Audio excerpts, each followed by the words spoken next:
in a lot of ways, I actually neglected Roman history because it is like probably the most normie mainstream like history for sure. So I know a good deal about it, but never wanted to like focus too heavily because I was like, dude, this is like Reddit. Like the people on Reddit, like this is what they love. Like it's the Roman Empire, dude. You know, like it's that type of thing. The most normie basic view. So I'm like, fuck that. I'm not gonna learn anything about it. But no, I do know a decent amount. But it is important. The reason it's so like even normie friendly is because it is obviously one of the most significant civilizations in human history, and especially for Western history. Like it's foundational for so much of what comes after.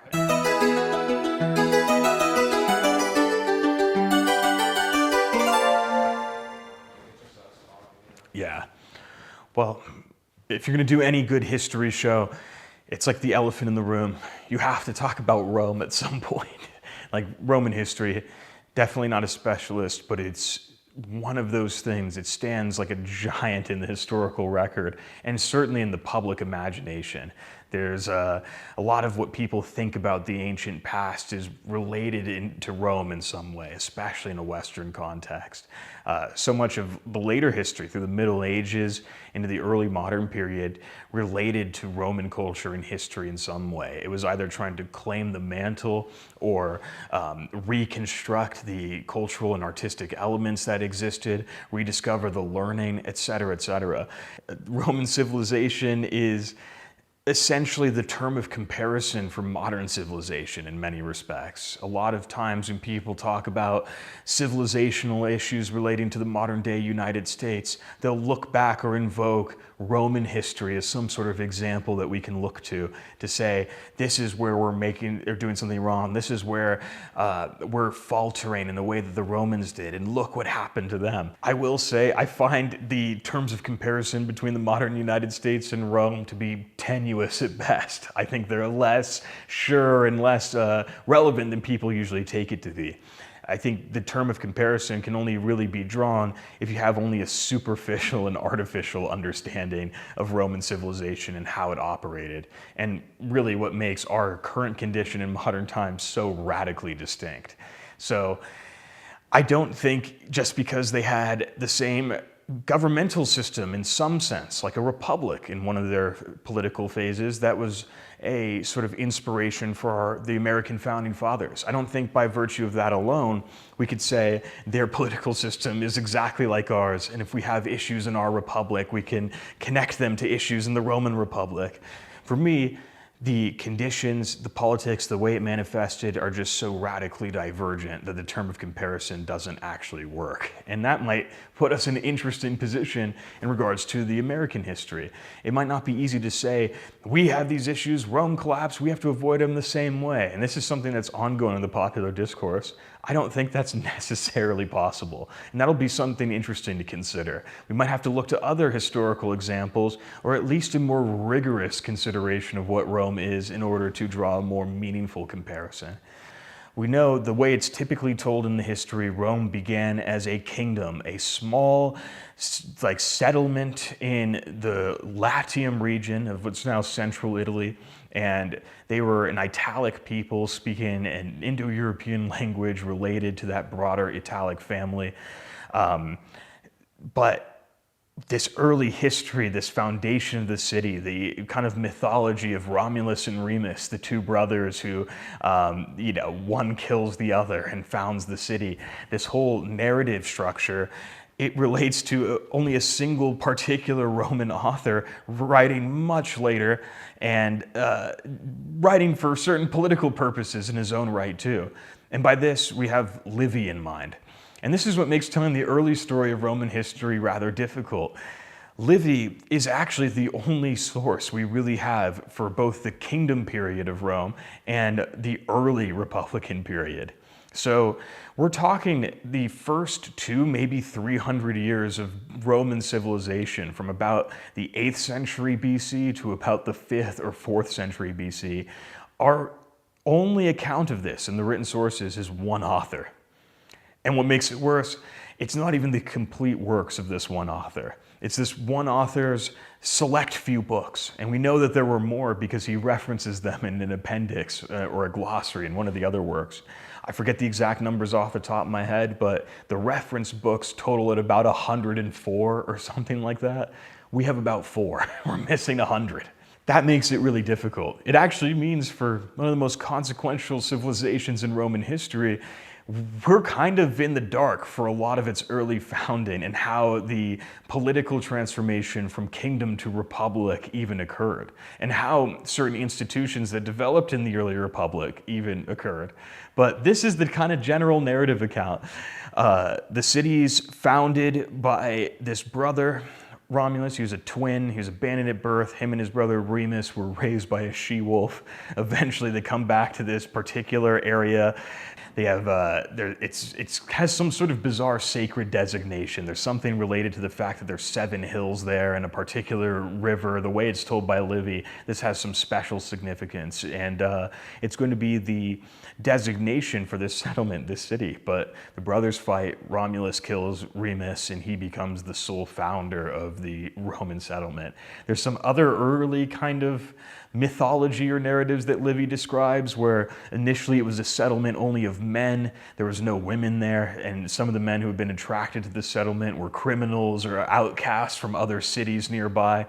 And the early Romans hosted a fake feast for one of the rival tribes. They were called the Sabines or Sabines. I never know how to pronounce it, but Sabine, I want to say. Regardless, they host a feast. It was a fake out. They kidnapped all the women and brought them back to Rome and basically forcibly married them. And that's how the city was founded, according to Livy. You go through a murky period now where there's like a series of 7 kings. And this is, historians broadly agree that there probably was a kingdom structure of some sort. But the 7 kings named by Livy and their particular actions and their character traits and whatever, they're likely a mythology of sorts in a story, and likely didn't exist as real historical personages. One of the indications of this is that the 7th king, who was overthrown by his advisors, who become the first patrician families and the first senate in the new republic, his name in Latin would literally translate to just the tyrant, or like the terrible ruler. Like that's the only designation for him. And it's like, this seems like not a real historical personage, or one who might have existed in some capacity but had so much narrative attached to them that they're only remembered as the tyrant. And then, of course, what's actually happening? We don't know if it's really true or not. So again, murky details, we don't know for sure. But there certainly was a transition into some form of republican government, which means you didn't have a king ruling over the entire city. You didn't have a single ruler with absolute power. Instead, you had a governing body comprised of these elite aristocratic families. And there was some voting amongst those families. There's representation.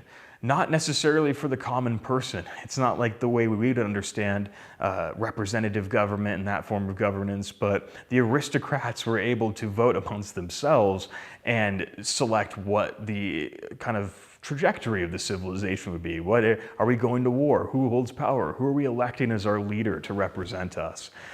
And that's an interesting kind of system. Again, there was a few other examples of this type of system, especially in the Greek world. To my understanding, it was less common in the Italian peninsula, in the Italian world. So already, in a certain sense, Rome is an anomaly in the Italian peninsula, in the Italic world. It's already adopting a form of governance that is not necessarily common in that sphere. It's common in the Greek world, it's common in the southern Mediterranean more generally, but not in their immediate sphere. So they're already distinguished from their form of governance in some way, however that form of governance actually emerged, and whether we can trust Livy or not. But this early history, again, much of it is shrouded in mystery. We don't know. There's names of the different leaders, and their leadership position is called the consulship. And it was actually an interesting sort of office, or an executive office of some sort. They would elect a consul every year, and they would actually elect 2 of them. And the consuls really had the power in the system, but they had to rule jointly. And for the first 6 months, roughly, the one consul had the powers of the affirmative. He could make laws, he could make decisions, he could decide what to do. And during that first 6 months as well, the other consul had the ability to veto his decisions. So one consul has affirmative and positive power, the other has kind of negative, power. He can say no. We're going to go to war. And Consul 2 says, no, we're not, vetoed. And after the first 6 months, they switch. The first consul now has the negative power, and the second consul has the positive power. So once the year term is up, too, they elect another consul, another set, I could say, the two together. So there's this rotating power structure. In times of emergency, a dictator could be elected who would have absolute power for the term that he was supposed to. If that was war, existential threat to the city, whatever it might be. But interesting kind of system. And then, it's more complicated. You have all these other offices, but they were for a long time one city-state amongst many others in the Italian peninsula. They only controlled their city and some of the immediate surrounding territory. They were not even close to being an empire the way we later come to know them, or the way they're presented in the history. They did have humble beginnings, you could say. And it's what makes their story, in a broader sense, very interesting. The influence of just Latin on the, on European language, just generally speaking, even on the English language, it's unmistakable. That's almost like an accident of history. Latin was the language of this particular group of people in only a small region in central Italy, who in the 4th century BC, for instance, were nothing special. You never would have been able to predict that this particular tribe or this group's language would have such a global impact. What was everyone else speaking around? Different forms of Italic languages from that in broader Indo-European group. So related, similar languages, but not Latin. That was only in the Latium, which was spoken by the Romans and some other tribes in that central Italian region. There's a certain moment after the Romans experience the near destruction of their city, where they start to really change their approach to the other powers in their immediate area. In the 4th century, mid-4th century, I believe, BC, there is a Celtic tribe, is the best way to say it, from what's now modern-day France, that comes down, and they actually sack the city of Rome. Completely obliterate it, plunder the wealth, everything like that. There's a famous story. The leader of these this Gallic tribes, I think his name was Brennus, and he has the defeated Romans before him, and he has a giant scale where they're having to pile up their wealth in gold and weigh it against a certain weight. And they actually match the weight that's there, and Brennus takes his sword and he throws it on to counterbalance it, to make them put on more. And of course, it's not fair. But according to the Romans' accounts, Brennus says in Latin, "Ve victus," meaning, to the victor. It doesn't matter what you guys think. I beat you. I'm the victor. I get the spoils, truly. Total dominance. You can definitely see this becoming the driving ethos for a lot of Roman conquests going forward. After their city was essentially put to the torch and their very civilization at stake, the Romans become far more militarized, far more focused on securing not only their immediate city, but also becoming the victors who conquer. And shortly after this, you see Rome start waging war against its immediate neighbors and conquering them and subjugating them the way that they were basically subjugated. This is the real expansion out of the city, you could say, and dominating other peoples, at this point still closely related peoples, but establishing a hierarchy of dominance too. There's a clear distinction that emerges between the Romans from the city and the people who are conquered by them, even when those people will be under the dominion of Rome for the next 1,000 years. Roman society was divided fundamentally into two social classes. You had the patrician class, which is exactly this Senate aristocratic group that I just mentioned. According to the Roman sources, many of them descended from the original advisors who assassinated that tyrant king, the seventh king, and that was their ancestors. Eventually, some of them even have lineages connected to different Roman deities. You know, they'll be descended from certain gods or goddesses as well, and that'll be part of their aristocracy by blood, you could say, their legitimacy by blood. There's a sort of divine origin. That's the one class, made up a small percentage of the population. The rest of the people, broadly speaking, belonged to a class called the plebs.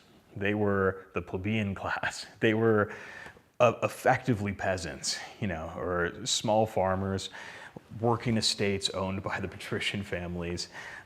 They were the majority of the population. There was some interesting moments where you saw this kind of like power sharing agreement between the patrician class and the plebs. It's kind of a debate that goes on in early Republican history. Like I mentioned that the Senate had the power. They're the ones who are giving all the votes. They're really deciding the political system. But the plebs exerted political action, like often in this early history, and could put pressure on the patricians to sort of vote or move the politics in a certain way. There was a particular moment where the plebs basically went on strike. They just left the city and just refused to work, like all of them. And they wanted political concessions and some sort of general representation in the government. And they got it out of this. They got their own government office called I believe it was the Tribune of the Plebs, and it gave them some political power in the system. There was this sense, even for the patricians, that, yeah, the power did come from the people. There could be a lower level revolt, and it was at least something you had to factor in. So kind of an interesting dynamic there. It's not full representative democracy, let's say, but it's not total elite dominance either. There's a very interesting balance. On the whole, though, you would definitely prefer to be a patrician over a pleb. And that class dynamic is going to manifest through Republican history in negative ways. It's going to lead to real political tension, civil war even, and many of the tensions, you could argue, end up leading to the very collapse of the Republic itself. So definitely a prominent issue, but it's just interesting that the dynamic existed like that. Again, not common rule, but not elite dominance either. This strange kind of balance. And a lot of the political trajectory, to answer your question more fully, you have the Republic, but this is beginning where the plebs are going to be bargaining and attaining greater representation in the government itself and have greater access to power in this way. And you can see the next 200 years of the Republic, roughly, moving in this direction where the plebs are gaining more and more actual positive power within the system and are able to sort of check the authority of the Senate or of the elite class. For instance, at one point, I mentioned the two consuls. At a certain point, it becomes law where one consul is a patrician and one is a pleb. So now a new dynamic to that power sharing, you know. You didn't just have only patrician leaders, but one was a pleb with different class interests. So if the patrician's making a decision that comes at the expense of the plebs, the pleb consul can veto it. And if the pleb now has the positive power and he's making a decision that's at the expense of the patricians, and this now patrician consul has the negative power, he can veto it in this way. So you see this dynamic unfolding. It's moving that direction towards greater political representation for the plebs. The Romans have started to expand outside of their immediate city. They're conquering and subjugating their neighbors. I believe, it's been a long time since I've read it, but I believe Samnia was the first tribe in the Latin, they were a city actually, they had a city-state, but they were the first like rival power that they subjugated in their immediate vicinity. It wouldn't be long after that they start waging war on the Etruscans in the north, who have pretty well-established territory in northern Italy, and they subjugate them too. They end up conquering and dominating them. They push up further to the northeast. Eventually, they push into southern Italy as well. And in southern Italy, you had a number of Greek city-states there. Greeks had colonized Sicily and the regions of Apulia and basically established different city-states, and this is the Romans' first encounter with the Greeks, really, outside of maybe trade here or there. It's the first military encounter. They have a difficult time at first with a certain general, a Greek general, leading these southern Greek city-states. His name was Pyrrhus of Epirus, and it was the first time that the Romans could really flex their martial muscles against a well-established and renowned foe. At this time in the Mediterranean, this is in the 3rd century BC, this is post-Alexander the Great's conquest. It's a Greek-dominated world from Egypt through Persia. It's pretty sad, all the way into parts of India or Central Asia. So it's a pretty... Greek military dominance is a well-established fact. To be able to go head-to-head with the Greek phalanx, their famous military formation, that was difficult. The Persians couldn't do it. The Romans could, and that was a big factor in their initial success. They devised a system with their early military composition where they could counter the phalanx formation. They had talented generals who could lure the phalanx into uneven terrain, and the Romans, instead of using long spears to counter the Greek spears, would basically, on the disrupted formation on that even terrain, find ways to get through the gaps and come in close with the gladius, that famous Roman sword, and just butcher them. It was actually very effective at dismantling the Greek phalanx system. At first, Pyrrhus of Epirus was winning battles against the Romans, but at great cost, like extremely great cost. He'd win a battle, but lose most of his force in the process because the Romans were inflicting so much casualties on the phalanx. It's where we get the term now in military history, the Pyrrhic victory, where you win the battle, but it's like at such great cost that it might lose you the war. And that's exactly what kept happening to Pyrrhus. He's winning these battles against the Romans, but just taking devastating casualties in a way he couldn't sustain. And somehow the Romans could keep mustering up manpower to throw out there on the battlefield and continue the fight. Eventually they win, and that was their big challenge. It's not long after that, they start expanding into the Greek city-states in Greece itself and disrupting them, conquering them using the same tactics. And this is where you see Rome emerging as a serious regional contender in the Mediterranean. There's already major powers there. It's not just a power vacuum. You had Egypt, of course, ruled by the Ptolemaic dynasty, a dynasty descended from one of Alexander's generals. You had the Carthaginians in what's now modern-day Tunisia, who had a massive maritime trade empire through the Mediterranean, dominated the seas. You had Phrygia in what's now modern-day Turkey, Anatolia, led again by one of Alexander's, the descendants of one of his generals, and they were militarily dominant in their way. They had some wars with the Seleucids, so it's a little difficult, but Rome was like the new kid on the block now in the regional politics. They had to kind of contend for the first time with these other big players. And their real challenge, and this is one of the most famous series of wars in antiquity, it's the Punic Wars. And this is when they fight Carthage in this way. It's a series of 3 wars, occurs over many decades, you could say, many different phases. But the first Punic War is an interesting one. It was over a territory in what's now Western Sicily. That was Carthaginian, that was a Carthaginian colony. And the Romans had conquered Syracuse, which is a Greek city-state in the east of Sicily. And they were now basically trying to take Sicily itself, the entirety of it, and contest Carthaginian dominance in the southern Mediterranean. The problem is the Carthaginians were masters of the sea. They had the best ships and were well experienced with naval battles and naval tactics. They'd even conducted raids all the way up to the British Isles and took slaves from the British Isles, sailed up into the Atlantic. Crazy. Naval dominance. And the Romans had never fought a naval battle yet at all. Not equipped for this at all. It's a new challenge. So they built their first ships. And this is a time, of course, this is well before you'd have gunpowder or cannons or anything like that. The dominant strategy for naval warfare was ramming. You had these galley ships, people are rowing like hell at the bottom, like dozens of them, like oars coming out both sides, and you have a ram on the front of your ship, and you want to maneuver in a certain way where you could come against the side of the enemy ship and just smack into it at full speed and just snap the hull in half and break it. Carthaginians were masters of this, by the way. Romans, not as much. They sucked at it. In the first engagements, with lack of experience, it wasn't going so well for them. So they actually developed a pretty innovative strategy to deal with this. They knew at this point they were well experienced with land combat. This is, you start to see the early Roman legion, this kind of professional army that's not just levies from the population. They're getting equipment from the state. They're true professional soldiers, and they're effective in land battles. So how do you use them on the sea? Well, you got to turn the naval battle into a land battle. How do you do that?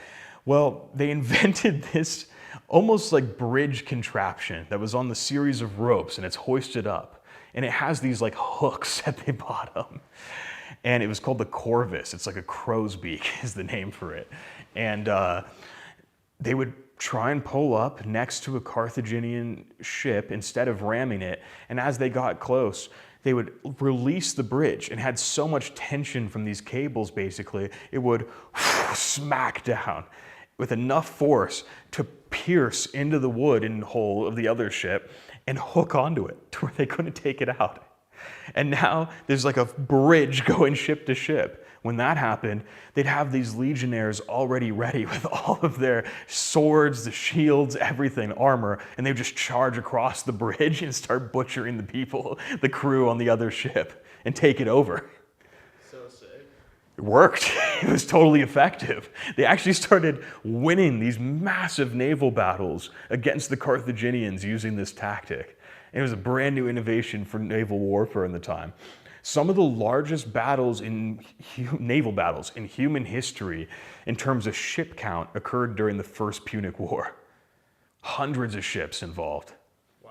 We still find some of them sunk in the Mediterranean, like the remnants. Yeah, it's pretty crazy. But very effective in this way. The Romans win the First Punic War because of this. Total dominance. And they take that western part of Sicily. The Carthaginians, not too happy about this at all. They're going to lick their wounds and try and come back with a vengeance, you could say. One of the sons of a Carthaginian general from a very prominent family in Carthage basically brings his son and says, I'm going to raise you, you will defeat Rome. You're going to swear an oath to me right now that you will crush Rome in the future. This will be your life's mission, basically. And that child took up the mantle, you could say. It was his whole life, his dedication. His name was Hannibal Barca, and he was going to rise to the ranks and become a well-established general in Carthage itself. So some time goes by, about 2 decades, I believe. I could be wrong. Definitely look it up. But maybe 3. But Hannibal Barca is old. He's a well-established general now. And it's time. It's time to get Rome back, to take vengeance for it. A whole series of other political stuff happens. The leaders start contesting it. They try and negotiate a separate treaty with Rome. It gets violated, blah, blah, blah, the whole series. Regardless, it's war again. It started. At this time, the Romans had started moving into what's now modern-day Spain, which they called Hispania. They had started getting territory there. And so had the Carthaginians. They were in the same region. So this Second Punic War begins, and Hannibal Barca starts by attacking the Roman territory in Hispania, easily conquers it. And this is one of the most famous moments from Roman history, antiquity too. Hannibal Barca, instead of trying to go across the sea and land in Rome directly or something like that, fight up the south of the Italian peninsula, he decides to just go around and attack them from the north. Basically, surprise, nobody would expect it. Why wouldn't they expect it? Well, in the north of Italy, you have the Alps, massive mountain range. It's hard to march an army of 40,000 soldiers or 50,000 soldiers through that mountain range. Not easy to maintain the supply, the logistics, especially when you're far from home.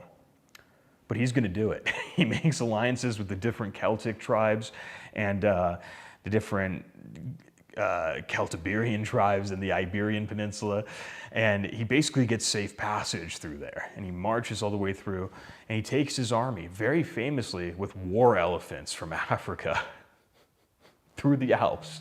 That's so sick. It's crazy, dude. It's a crazy image. Marching these elephants through the Alps, tens of thousands of soldiers.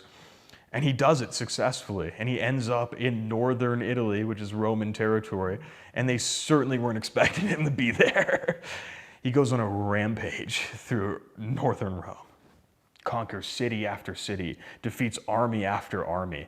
One of the worst Roman military defeats in their history, the Battle of Cannae, occurred here in this time against Hannibal Barca in Italy. The Romans got encircled, their whole army, and just butchered almost to the man. I think they lost, I forget the numbers off the top of my head, but it was like 50,000 soldiers roughly in a single battle, maybe more. The estimates always vary because the Roman accounts, the Roman sources, of course, give different numbers. Brutal, devastating. And it's a good moment to mention why Rome's, like, how do we explain Roman's success? Why did they go from being a single city-state to a regional power to, as we're seeing, contesting and defeating a preeminent power in the Mediterranean to now struggling against that power again? Their kind of fate is in the balance. Why were they successful? How did they end up this way? Because it easily could have gone wrong. They easily could have been forgotten, and their impact on history would have been virtually minuscule, and we would not even be talking about them right now. How do we explain their success? What's fundamental? One of the things for sure, their government system was organized and capable of leveraging manpower. They could get soldiers onto the field and equipped and ready to fight. So when they suffer a disastrous military defeat at Cannae and they lose, just entire army just butchered, lost, that's not an obstacle for them. They can somehow field another army. They can get people out there. The Roman generals in these battles were pretty terrible strategically. They weren't good. They got destroyed by Hannibal. Hannibal was easily the superior general. He was not even close, you know? But they somehow could keep leveraging the manpower and keep the war going. That's, you know, there's all the different ways you can explain that or why they were capable of it, but it was a unique talent they had as a civilization, you could say, compared to every other civilization at the time. In this very same Second Punic War, Hannibal Barca struggled getting reinforcements from his country. You know, he even captured the port cities. Like, come here, bring them, we can just ship them in. But there was all this political dysfunction back home. Their leading oligarchs were disagreeing and weren't giving him the support or wanted to keep armies in Carthage to defend the city in case the Romans attacked. They didn't seize the moment. They couldn't keep it going. Somehow the Romans, despite just catastrophic military defeat, like just decisive annihilation, could keep getting on the battlefield and sustaining it. They had the logistics, they had the organization, they had the system to maintain that somehow. That's a huge explanation for why they could be successful. Their generals might not have been as effective in the minute-to-minute battle at that stage. They made some real blunders that cost a lot of lives, but somehow it didn't spell the doom of the civilization. And eventually, Hannibal Barca was in northern Italy for 20 years. They couldn't defeat him fully, but he couldn't take Rome fully without the extra reinforcements and support, and couldn't get it. Eventually, the Romans did. It was a certain general. His name was Scipio, and he decided, and he argued for the argued successfully with the Senate that the best strategy is not to attack Hannibal actually, but go to Carthage, try and draw him out of Italy. Attack Carthage, take the fight to Africa, and that's the best bet. He'll be forced to withdraw to protect his city. That's exactly what happened. Scipio later defeats Hannibal at the Battle of Zama. I want to say Zara, but yeah, anyways, doesn't matter. One of those, I'm close. It starts with a Z for sure, but defeats him, catastrophic. Carthaginians are basically subjugated by the Romans. Scipio becomes known as Scipio Africanus because he's like the conqueror of Africa because of that. It's pretty funny. But in any case, the Third Punic War will happen a few decades later, and this one was kind of just for fun too. Like this, there was really no reason to do this. The Carthaginians were pretty much subjugated to the Romans by this point. There was, there was a Roman senator for like the decade before the Third Punic War was declared. He would end every single speech in the Senate, no matter what the topic was or what it was about. He would end his speech with, "Furthermore, Carthage should be destroyed." So I think it was Cato the Elder, I might be wrong. And no matter what the topic was, it could be about having to improve the sewage system in the city or whatever it was. And it's like, yeah, furthermore, I think Carthage should be destroyed. So there was a real push for this. And eventually, over some kind of made up pretense, it really was. It's like, oh, the Carthaginians aren't sending enough tribute, or they didn't abide by this stipulation in the treaty, when they basically were. The Romans sent over another decisive army to siege and destroy the city of Carthage itself. And it was a massive, sprawling metropolis for its age. They destroyed the entire city, razed it, and according to the sources, they salted the earth where it was so nothing could grow there again or anything like that. You couldn't develop another settlement and farm there, even though they did later. But that's the story, and it reflects at least the tendency of the Roman authors and sources and historians to portray Carthage as their civilizational rival, as the real test of their civilizational mettle that they triumphed over and fully annihilated. There is something symbolic in that if you think about it. This is our test, this is our moment, this is the crucible that Rome was forged in, and we established ourselves and our dominance through this utter and complete annihilation of our enemy. No mercy. Their city was razed and the earth was salted. That doesn't tell you what the Roman civilization was like. I don't know what will. It shows a totally different mentality. They weren't, in this sense, in any modern way, despite their civilization appearing modern in many respects, especially its standard of living, and maybe some of the thinking of the time, the general culture, there was certainly nothing merciful or progressive in that sense within the Roman thinking. They had a very clear distinction between themselves and the barbarians around them. And the people they subjugated were basically there to be have their wealth extracted as tribute to Rome. It's part of why Rome was successful. It answers that question. They were able to effectively leverage this military power and conquer these people and extract their wealth. It's also part of their later civilizational struggle. The Roman economy and the Roman system and government, as advanced as it was, and effective and organized and logistically sound, it was really still always an economy of extraction. Their economic prosperity and their civilizational success relied on continual conquest in order to function. And we haven't gotten there yet, but later on, when there's little left to be conquered, or at least conquered easily, it becomes a big problem for the stability of the economic system. There's not a lot of it is self-reliant, you could say. And even though certain systems and cities are built, they're built with the purpose of sort of leading the wealth back to Rome. They didn't build the roads across Europe to benefit the people living in these other areas. It was to make the wealth extraction far easier. Connect it all to the central network, which was the city of Rome itself, that central hub. So the Carthaginians, when they defeat this civilizational rival, that's their big test. And now they've emerged as the dominant Mediterranean power. There's a couple other important moments along the way where certain authors, certain thinkers, certain social critics, you could say, identify key moments where the Roman Republican system starts to show its cracks a little bit, or at least becomes a bit corrupted. Part of the breakdown in that Roman system going into the late second and early first century is real political factionalism as well, but on explicit class lines. So you have the emergence of two primary political factions, the Optimates, which is representative of the sort of patrician interests, and the Populares, who are representative of the more or less plebeian interests. And again, by this point, the government is so divided up into the different factions. The plebs have been getting more and more power, more and more offices. They're admitted into the Senate at this point. They can hold Senate positions. The tensions are really, really high, you could say. And here's part of the issue as well. And part of why the sort of mode of expansion is maybe a negative thing as the means to drive the economy, especially when you have an elite class in some sense as well.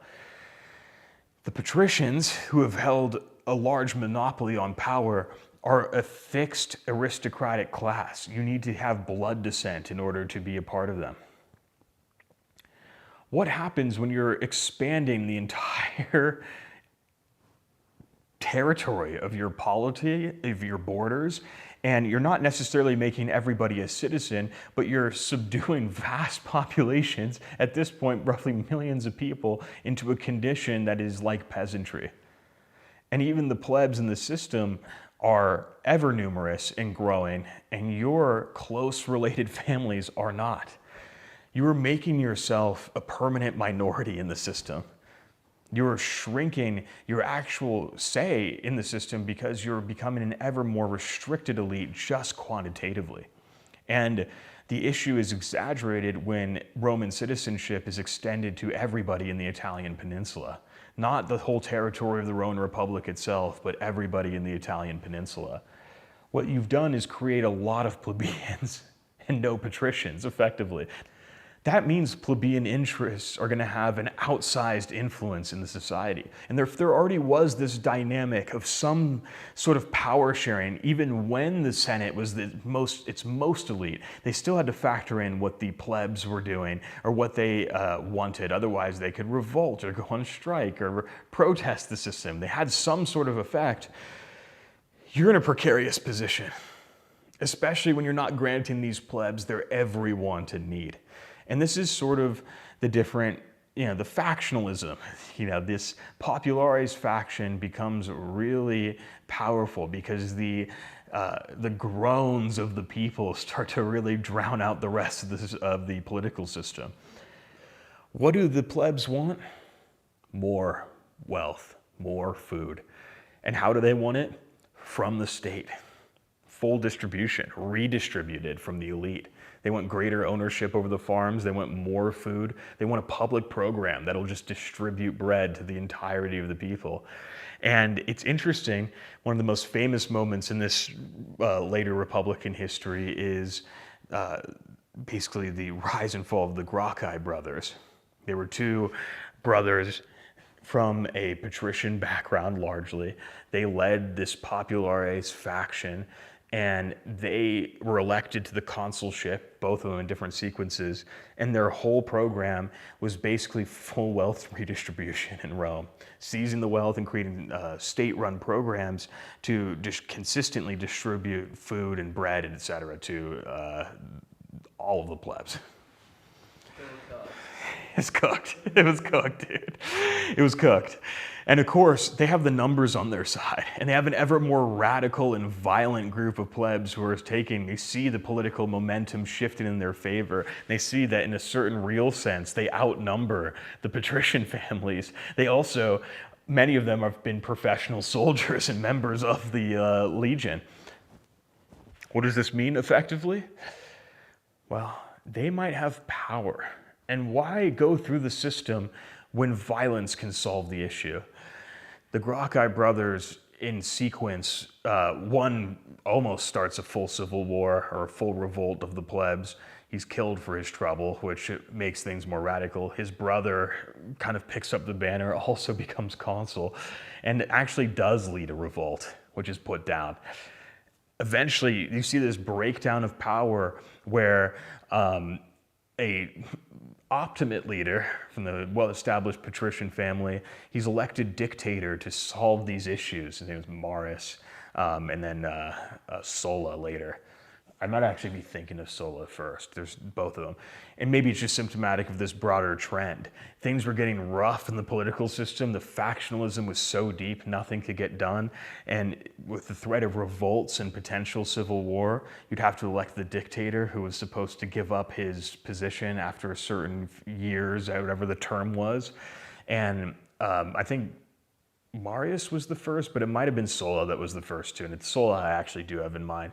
But he was elected in this dictatorship, was supposed to surrender the power after his term, and he just said, no, I'm not going to. He just kept the power for his life and used it to fully reform the system in his favor for the Optimates. And he had the support of the military. He's now a professional fighting force. He's charismatic. If you were the general, they liked you. They would maintain your power. And that became a huge issue in the Roman system too. This kind of tension between what was supposed to be the civilian government, the representative government in the Republic, and the actual professional military, which wasn't necessarily led by the civilian government. The soldiers were far more inclined to listen to their generals than whoever the politicians were. They were loyal to the generals. And if you could command the loyalty of the military, you could use them against the political system if you so chose to. And that's exactly what Sulla did. And again, he held the dictatorship. He set a precedent that you could just keep power. Eventually he dies. There's a reversion back to the system, but it's kind of setting the stage that things are really breaking down. The breakdown is so significant and the factionalism is still so bad that the first triumvirate is created. And this was a power-sharing agreement between three of the most powerful men in Rome at this time, who all commanded different sectors of influence in the system that had fragmented. So you had, in the first place, Crassus, wealthiest man in Rome, tons of money. He ran a whole host of businesses to become rich, basically. But one of them was hilarious. He ran the Roman fire department as a private company, basically. And he had a monopoly on firefighting services in Rome. And he had an interesting idea as a cunning businessman, maybe a little cutthroat. This is a private for-profit enterprise. You have to pay to use the fire department. It's not a public good. So I'm making money off of it. What if I create the demand for my own services? So he started hiring arsonists to start fires all across the city, start burning people's houses down, and he'd show up and basically extort them, like, hey, I'm the only firefighting service. You have to pay me a lot of money. Oftentimes, if it was a property he wanted, he'd be like, you'd have to sell me this property first. Give me the deed. Give me the property title, and I'll pay you, but, you know, that's the exchange, and then I'll put out the fire. Otherwise, it's all going to burn down. Yeah, no. Richest man in Rome, very powerful like this. But it just showed this private enterprise, whatever it was, and the fact that he had this money, he could pay for mercenaries. He could pay for influence in the system, buy out senators, bribe them, whatever it might be. You also had Pompey, very influential political leader, kind of within the politics itself in some way. And that represents almost that political faction, like the remnants of the system that's still kind of functioning, try to carry the torch. But this breakdown's already happened. The factionalism tore it apart, and the different segments of the society have now bifurcated, trifurcated in some way, or really disintegrated. So you have Pompey, who represents, this other most powerful political leader in one way. It's one way to look at it. And he was elected to this position too. And the third member was the very famous now Julius Caesar, most powerful general in Rome at the time. He had essentially completed his conquest of Gaul, which is modern-day France, and defeated the Gaulish tribes, almost taking revenge from what happened centuries before when Brennus sacked Rome. He basically ended Gaulish civilization as an independent entity. They say he killed about 1 million people and enslaved 1 million too, which was most of the population. So pretty devastating for the Gaulish people. But regardless, most powerful man there. The three are in this power-sharing agreement, in this breakdown. They're basically holding the power. And again, simplification, just gonna go forward with it. The power breaks down. Crassus actually dies. He's killed in a battle. He tries to fight the Persians to kind of project his power He wanted to be a general this way. Tries to fight the Persian Empire. He had a very ironic and painful death, too. The Persians knew who he was, of course, and he was the richest man in Rome, and they captured him after this battle, and they decided to execute them. And, they went for this very symbolic way of doing it. They took a bunch of gold and melted it down into like a molten lava, basically, and they poured it down his throat. Not a good way to go, So it's definitely a little symbolic gesture there. But yeah, so he's out of the picture. It's really just Caesar and Pompey now. And this is where you get the famous, Caesar crosses the Rubicon because he's marching his troops to Rome because Pompey is trying to squeeze him out of the picture and seize total power for himself. It's a full civil war. Long story short, Caesar wins. He becomes dictator. He follows the example of Sulla and says, I am dictator for life, basically, and he's maintaining the position. And this is when he's also famously assassinated by the Senate and, who is trying desperately to cleave onto any power that they can. They want to hold on to it. And the thought of the dictator maintaining and holding the system, they can't do it. They won't allow it. So they kill him. And that's like a domino effect. It sets the stage now for the second triumvirate where, you have these different power brokers, including Julius Caesar's grandnephew, I believe, or great-nephew, not grand, great-nephew, and adopted son, Octavian, who's later going to be the famous Augustus Caesar. There's another civil war, long story short. Octavian is victorious, and he transitions the system into the empire. He becomes the first, or what we know as the first Roman emperor. Interestingly, as many people know, he didn't claim the title of emperor for himself. He actually called himself the first citizen, as if he was adopting like a senatorial title. After a certain point, it's well clear that like it's an empire now. It's not a republic, but people were okay with that transition. It still represented a type of continuity for them. It seemed like Rome had evolved beneficially and not that Rome was overthrown. And that's an important distinction. So this is when you get into the empire period and, Augustus sets up what is remembered as the Pax Romana, 200 years of just peace and prosperity, ultimately. It's within the first 100 years, you get Rome at its territorial height under the Emperor Trajan. That's the map of the Roman Empire everybody's seen, where it's at its full territory. As certain people have said, they turned Rome turned the Mediterranean into a lake. It is a Roman lake, basically, not a sea, because that was their empire, really. And yeah, you get, there's a lot into the Roman imperial history. It could probably be its own thing or its own kind of consideration, but it's interesting. I think broadly, without going into all the details, one of the issues with the Roman imperial system, it was always ambiguous what the succession system really was. And that seems like a very weird, kind of almost bizarre oversight. Sometimes it was the emperor's son. Sometimes it was somebody that the emperor designated. Sometimes it could be somebody who was powerful enough to take power if there was a series of civil wars or issues or whatever. There was no clear, immediate succession system for what might have been or should have been a dynastic succession. It should have been maybe a dynasty of some sort. And, you did see some dynasties emerge in the imperial context. They're never very long lasting overall. And that's like a big part of the problem. Like the emperor was considered to be almost his own unique, special, like reified category.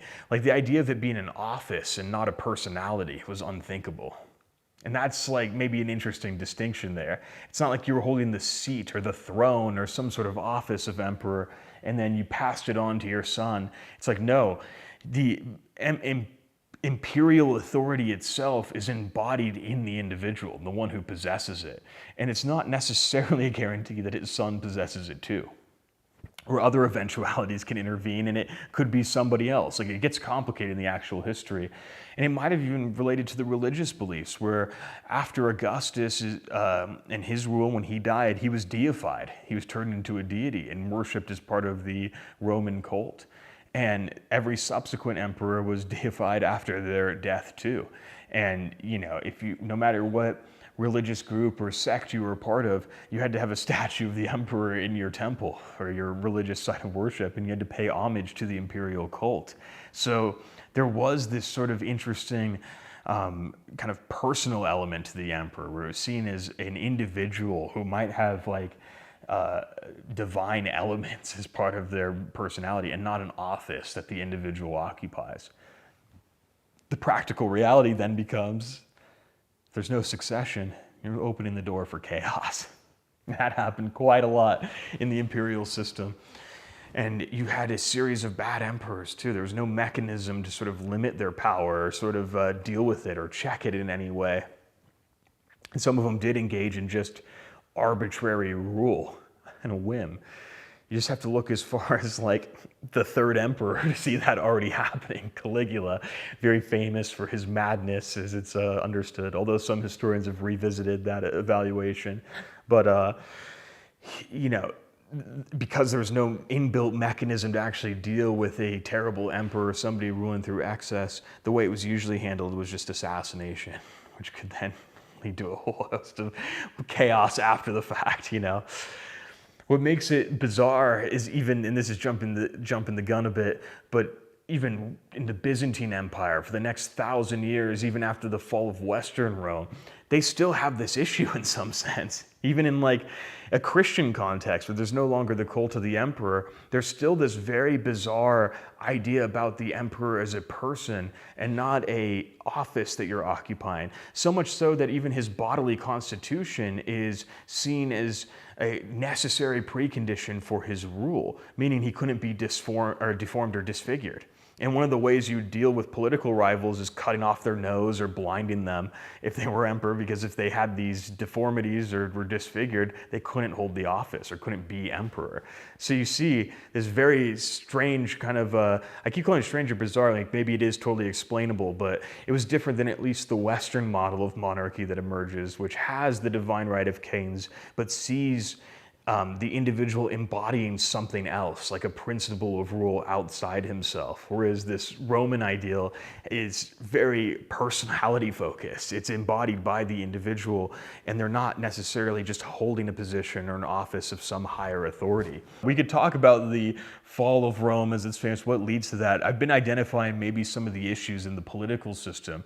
There was always this issue of a weak emperor, how this was divided up, how you even deal with that problem. And eventually, the territory of Rome became so expansive, so widely diffused, it was almost impossible for a single central body to administer it at the time. It was so dense and complex, with so many people.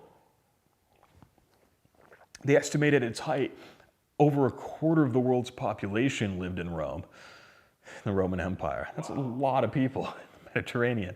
Hard to administer all of that. Hard to maintain a professional army across all of that. Garrisoning every fort, every frontier territory. Also fighting major wars against the Persian Empire, who becomes the new consistent rival of Rome through this period. Pretty brutal stuff. Eventually, their solution, after a series of crises, really bad, that almost ended the Roman Empire early in the 3rd century, eventually it sort of devolves into a power-sharing agreement where you have the split into Eastern Rome and Western Rome in an attempt to sort of administer this. Two emperors with a Caesar underneath them. So you designate the heirs ahead of time, and hopefully there will be a smooth transition of power. And the emperor who originally came up with this arrangement, Diocletian, when he retired, he actually just went back to being a cabbage farmer too. And later on, when there was inevitably a political crisis, some leading generals and politicians in Rome, they sought him out on his cabbage farm and said, Diocletian, please come back and fix this. He's like, no, he totally refused. It's I did my part. You guys got to keep it together. He refused. They're literally offering him to be the emperor again or come in and just fix the whole system. He's like, no, I'm not going to do it. I tried. It's it. I'm going to farm these cabbages right now. So the writing was kind of on the wall that the system was really struggling. And The issue even arises further when the split. You had a moment where Constantine comes about. He takes control. He actually unifies the East and West again and rules as a single emperor. And he's transformative, of course, because he's the emperor who legalizes Christianity for the empire. And he basically converts to Christianity himself. He didn't make Christianity the state religion and enforce it, but he granted it a lot of favor and open tolerance, whereas before it was a persecuted sect for about 300 years. So over time, Christianity becomes the religion of the landed elite and the urban elite in the whole empire, and it's really the rural people who maintain some type of paganism. There was another emperor after Constantine who tried to basically restore paganism as the official religion of the empire. He was born and baptized a Christian, but he apostatized and went back to the original ancestral pagan religious system. And when he became emperor, he unified it too. He tried to enforce this paganism again and actually dismantle institutional Christianity as it had emerged in the empire at that time. There's Julian the Apostate is how he's remembered in history. He actually wrote some interesting books critiquing Christianity too. It was he was educated in the Platonist schools basically, and had an interesting kind of philosophical attack in the line of that tradition against Christianity as a system, trying to show it as absurd in some way and promote the merits of the pagan system over Christianity. His famous book, the most famous critique, I think it's called Against the Galileans. I read it years ago. It's called Christians, the Galileans. That might be the title. I'd have to look it up, actually. It's been many years, but pretty interesting. But his reforms didn't really take hold. There was no serious pagan revival in that sense, and Christianity became the dominant religion in the empire. After him, the empire reverts to its split system again, East and West, and you see this real emerging political problem. The two emperors really don't rule in tandem. They're supposed to cooperate. They really do become the emperors of two different empires. And see, there's a true bifurcation there where East and West are firmly separated. And the East is more prosperous. It's the wealthiest territories. It's the most powerful. And this will be important when certain other crises occur, like widespread Germanic migration into the Roman borders being pushed out by the Huns. When the Huns themselves are attacking Rome, the West will be begging the East for military support, and they're just not going to send it. They're not going to cooperate. They're not going to function in tandem. And it's why, as things really get severe, and everybody has all these different theories for why the Roman Empire collapsed, and by this they mean the Western Roman Empire. But it's why when there is a collapse, it really does only happen to one side. By that point, they were two different empires and not really operating in tandem. And the West, there were certain structural failings. I guess I'll give my take on the fall. There's definitely a confluence of factors. It's not a single particular factor that is like, oh, this is it. This is what did it, you know? There was definitely political failure. There was definitely opulence on the part of the elites. They weren't really engaged with the system. The military had crumbled in its effectiveness, and it's true. They did rely on a lot of auxiliary troops who weren't really Roman at all and had no real loyalty to the system, basically just paying them to be Germanics and other tribesmen. A lot of discrimination against the Germanics too, which was not to their advantage, you could say. The Germanics were trying to be settled in certain territories or given land concessions, and they might have been granted them at first, but then were driven out and basically situated as permanent second-class citizens. When there was attempts to rectify that, it was basically too little too late. Certain reformers who were effective and maybe kind of turned the tide, like Stilicho, they were half Germanic and half Roman, and they were discriminated on that basis too and had some of their power limited. Probably not the best move in that sense. When the writing was on the wall that they were already there, it was going to happen. And not great to discriminate against the Germanics when they make up most of your military too. It's probably not a good move. Really, it was the pressures from all of this, just political failing, economic failure because there was no more expansion. You couldn't extract resources at the same rate to maintain it, and a systematic military collapse where the original professionalism in Central Army couldn't be maintained in the same way, and the defense of certain territories just became impossible, and the empire had to recede. Famous example of that is the Roman territory of Britannia, what's now modern day England. The Romans just abandoned it. They just said, we're not coming back. Good luck to all the citizens. There's going to be no military here. There's no protection. Nothing. We're just abandoning you. Good luck. And of course, that left them open to raids from all these other Germanic groups and everything. And that's how you get the Anglo-Saxon conquest of England eventually, and blah, blah, blah. It just keeps going. But there's a lot of structural failures. It's really hard to pinpoint to that single isolated incident, but I think it really did start with the mass barbarian migration as they were pushed out by the Huns. There was no effective response to that, and it definitely put a strain on the system and its function that just culminated over time. And the collapse, like you talk about like a system collapsing or the empire collapsing, it's like, it's not apocalyptic in like every way. Like it's not like society was crumbling and everything's on fire and people are running around like, what's going on? Like for many people, what the collapse looks like is like, you're in some village or city in France or Gaul at the time, and for a couple years now, nobody's come to fix the roads. Like, you know that there's not really an emperor with power, or he's kind of a puppet, and it's really kind of over. But the way it manifests is like there's nobody fixing the roads, or the bridge collapses, and there's no central body to appeal to. There's no resource management system. There's no logistics to get that fixed. And you start to know for sure when certain warrior groups come in and say, you're paying us tribute now, and you have no other means to protect yourself. And the ones who don't pay tribute do get killed or their villages or cities razed.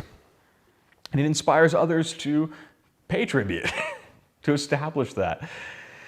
The seeds or the foundation of the later European medieval feudal system in the West, the first kind of kings or landed nobles, they were Germanic warlords who had basically offered protection to this various groups of Roman citizens who no longer had a government representing them.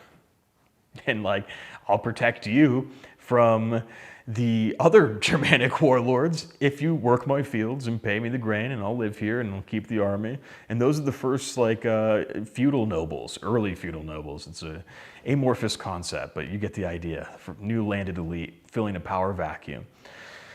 For some, like, not a lot changes for a while, and that's what's kind of interesting. Like the collapse had already happened by the way we account for it in the history, but you don't notice it at first. It's a very interesting kind of idea to ponder. There's just a progressive breakdown of the systems away from distant centralized power into now decentralized local power.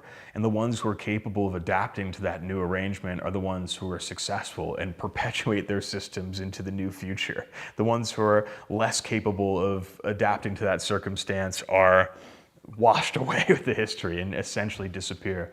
There's an interesting thing you see in some of the genetic studies, the archaeogenetics, when you see burials and everything else, and you can sample the genomes and you can see the composition of the people who lived in the Roman Empire. Through most of the Roman Empire's history, especially after the 2nd century, there was a large Eastern Mediterranean genetic component in the cities in Rome, meaning people from the East, Syria, the Levant, Anatolia, people who weren't from Italy itself or the original Roman stock in some sense. And what's very interesting, after the 5th century, when the Western Rome collapses, that genetic imprint from those people completely disappears, and it doesn't carry over into the succeeding centuries. And what you can infer from that is the city folk, the urban people, the citizens across the empire in these large cities who might have represented a slightly different demographic than the regular Western European demographic, They went extinct with the fall of Rome over time. They couldn't effectively manage that transition into decentralized power. They relied on all the infrastructure, all the logistics, the functioning of these intricate, complex systems. And when that started to break down, it was kind of over. They couldn't survive. And they didn't perpetuate. They're either killed by some of these warrior groups, or who knows what happened, enslaved and sent elsewhere. Don't know. The ones who could survive were the ones who had come from a warrior tribal background anyways. Even some of the groups that had been conquered by Rome before. They did a better time adapting to this circumstance and kind of carrying on the legacy in some way. So it's interesting. It says something about what does civilizational collapse really look like? It's not just in a day. It's not just everything on fire and it's crumbling around. It's like a very progressive decay and erosion of central power. And certain people are going to suffer more in that circumstance. And certain people are just well adapted to living without that central power, or not entirely dependent on its logistics to survive. So warrior tribes, close kin groups, those work. Cosmopolitan urbanites, they didn't make it. That was just the reality. But Eastern Rome flourishes. It's just fine in the midst of this. So it just shows how these things go and what we mean by the Roman collapse. In a lot of ways it collapsed. In a lot of ways it sort of continued and adapted and changed in certain respects and looked different depending on what territory was ruled by who. Some people claim to be maintaining Roman civilization in far outposts. Funnily enough, a lot of early Welsh leaders in Welsh histories, and it comes to their fights against the Anglo-Saxons, many of them claimed Roman heritage in this way because they were ruled over by Romans, and a lot of them did come from Romano-British families, as they were called. One of these leaders, who is one of the unifiers of Wales in some sense, famous general, defeated some of the Anglo-Saxons in battle in the 6th century. I think his name was Kinnaid or something, and there was some other appellation, but his title literally meant of the red robe, as if he was from a family of senators, in the Roman system. So very bizarre. But these are Welsh people, Celtics in the far. They were on the frontier of the empire, really. And post-collapse, they were trying to uphold a vestige of that tradition and that political order in their own way. Now just fully localized in their own culture and community against a new alien enemy coming from across the sea. Very interesting how it plays out. But they did survive and adapted. They were pushed out of a lot of their land by the Anglo-Saxons, but they did survive. They were able to go toe-to-toe with the barbarians in that way and make it. Same can't be said for some other groups or the urban elites, that's for sure. But you see it too in that decay. It's part of the process. Eventually, especially when certain Germanics really assert authority that's so decentralized and they have the swords and they can control it, it's a new model of governorship. London was a city created by the Romans and it was abandoned. After. Once the Anglo-Saxon tribes took it over, they wouldn't go inside of it. They were afraid of it. They thought it was haunted. So it just fell apart into ruins, had to be rebuilt later. And that happened to a lot of Roman cities, Roman towns, the infrastructure, it just crumbles. There's no system to uphold it. And the new order eventually will claim something of Rome, but it's totally reshaped. It's done. It becomes a symbol as opposed to an effective reality. And that's an interesting transition too. Speaking of symbols, it's a bizarre coincidence of history too. So the founder, the kind of mythological founder of the city of Rome was Romulus. And the name of the first emperor was Augustus. And through some bizarre accident of history, the name of the last emperor of Western Rome was Romulus Augustus. Okay, it's funny, almost like a fitting irony, he's the name of the two founders in their different respects, and he's the last emperor wherein it all falls apart for him and Western Rome itself.